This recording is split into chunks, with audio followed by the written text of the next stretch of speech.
we got the boxes made. We put the mesh wire in the bottom there for drainage, and I was debating whether I should put rocks in there, and then a piece of cloth, we call it landscape cloth, but I think I'm just going to put the landscape cloth and then fill it with soil. I don't know if the rocks are absolutely necessary, plus it'll add a little more weight to it, and it's already going to be pretty full. It's 3 feet by 3 feet by a little over 2 feet deep. The paint scheme, we basically mixed everything up. I had a bunch of colors, and they kind of look like Boba Fett's color scheme. So, and then I was thinking, okay, what kind of paint job would I want to put on these? You know, I was thinking, well, I think paint job, I think Van Halen. And then the colors I had were Boba Fett. So I was like, well, I could go Fed Halen. But then in the end, I just kind of mixed everything up into a 5-gallon bucket. All the spares I had laying around, the indoor, outdoor. And then I found a couple of discounted ones at Home Depot for stucco. So that should give it a little more weatherproofing. It's a little tougher.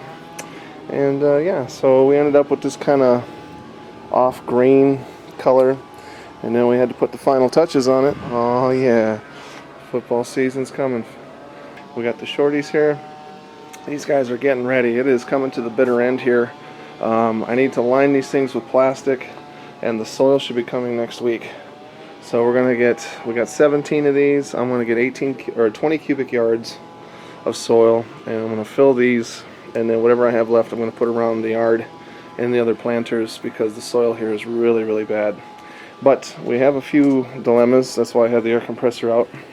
We're going to staple some of these, because some of these guys, when they got moved, are not entirely stable. So we're going to repair these and staple them up a little more. I got a couple of loose boards here that I don't feel entirely secure about. So, like right here, I got this one. The nails, or I should say the screw heads, are breaking loose. And see, there we go. There's one little trap door. We don't want the soil spilling out through there. So we're going to staple them up with the air compressor and some 1.5 inch 7/32 staples, just to kind of reinforce the screws that are already in there. And hopefully that should be it. I'm tired of making these things. And there we go. So we'll check in next week. Plants are looking good. Got a couple of duds here with the Sequoia bare root. I had one that actually had foliage on it right here. The other one's just kind of, I don't know if I killed them by clipping the roots too deep, or I just got a couple of bad bags because they were the last ones. So we got the strawberries from Armstrong Garden Center, and the wife won a Hungarian hot wax pepper from a class we took over there about organic gardening. More for her than for me, but it was good to know, and we learned some new things. I even learned a few new things. We got some okra, we got some purple tomatillo. These guys are looking a little stressed. The Honor Bright here, again with the yellow leaves, is not to be concerned about from what I've been told from Victory Seed Company. This is just the way the plant is designed, and they change colors from white to green to yellow to red, so we get a little color show here. More tomatoes, some cornflower or bachelor button blue companion plants, and some borage herb, borage, and we got some Detroit Red Supreme beets, which need to be transferred because beets don't do very well when they're transferred. And we got some Kitchen King green beans that are popping out finally. And I got my Super Hots going under the grow light, so hopefully we'll be okay. We got some blue flax here. I also got some anise, which smells like licorice, so that's another companion, I guess, to bugs like that. And I got one lone cabbage here, red cabbage, or red lettuce. I think it's a lettuce, it might be a cabbage. Maybe a cabbage. And it's out of all of them, all the other duds, this is the only guy that survived, so we'll try to keep him alive and see how he does. And that's about it. Cucumbers are doing okay. Tomatoes up the wazoo, like I said. We're going to make a ton of sauce. And then I got some herbs. I got tired of trying to grow from seed, so they had a sale, 5 for $10.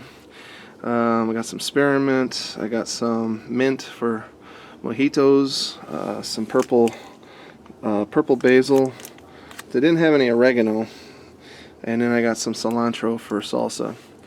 So we'll see. Maybe I'll have to grow the oregano by hand or find another nursery that has it so I can make my pasta sauce. And the water, and these two guys, those were 30 gallons. I've probably used 30 gallons so far, just kind of keeping these guys alive, but I have wasted a lot through the trays. The 50 gallons in the back are still full. We're going to see how long that water lasts us this summer. And then we got the composter from the same place we got the rain barrels, the Garden Wizard composter, and a little tumbler there. This is going to be the spot right here for the rain harvesting tub. We're going to get probably going to be 600 gallons, and then we'll put gutters up on this side, and then over here on this side, and meet in the middle right there and come down. The water collection device is 4 feet in diameter by 72 inches tall, so it'll probably take up most of that wall, and then we'll have to do a little rearranging. But the goal is not to spend any money on water for the garden, and hopefully we'll show a net profit after the first year or two from the berries we'll be collecting and the fruits and the vegetables. The soil is going to run me about $400, but I want to start out with good soil rather than spend 5 years trying to rake my own up here. I'll just buy it all at once. And the water will be free from the rain barrels. Those are actually free from the water conservation, Cucamonga Water Conservation Board. I got those refunded from Sacramento, so that's pretty groovy.